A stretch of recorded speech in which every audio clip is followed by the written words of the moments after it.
Hi నమస్తే అండి. నేను వీడియోలు ఎందుకు పెడుతున్నాను, ఏంటి జరుగుతున్న అన్యాయం ఏంటి, నేను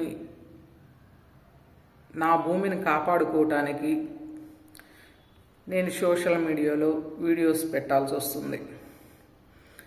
నాకు ఇలా చేయమని ఇలా చేసే అవకాశం ఇచ్చిన కూడా టీడీపీ నాయకులు, కొండేపి టీడీపీ నాయకులు. మీరు ఏదైనా నాకు పెట్టే మెసేజ్లు ఏమైనా ఉంటే కొండేపి మినిస్టర్ గారికి పెట్టండి, బాల వీరాంజనేయ స్వామి గారికి పెట్టండి. ఆయన వెనకాల ఇంకా పెద్ద తలకాయలు ఉన్నాయి, ఆయనకు కూడా పెట్టచ్చు. నన్ను అడిగే ప్రతి క్వశ్చన్ అక్కడ అడగాలి, ఎందుకంటే వాళ్ళ పర్మిషన్లతోనే ఇవన్నీ జరుగుతున్నాయి కాబట్టి ఆ జరుగుతున్న వాటిని నేను సోషల్ మీడియా ద్వారా అడుగుతున్నాను. కాబట్టి మీరు కొండేపి మినిస్టర్ గారిని, ఆయన వెనకాల ఉన్న పెద్ద తలకాయలని అడిగితే ఆన్సర్లు వస్తాయి. నన్ను అడిగితే ఏమి రావు, ఎందుకంటే నా భూమి కబ్జా చేయించి నా భూమి ఆగం చేసి నా కుటుంబానికి నష్టపరిచి నా కుటుంబం ఆర్థిక పరంగా మానసికంగా హింసించి టార్చర్ చేసి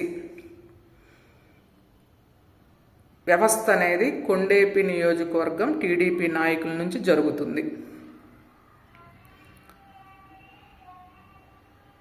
అంటే మీ ఫ్యామిలీ ఎప్పుడో వాళ్ళకి భూమి ఇచ్చింది అనొచ్చు, కానీ మా ఫ్యామిలీ ఇచ్చిన టైం 2021 తోటి అయిపోయింది.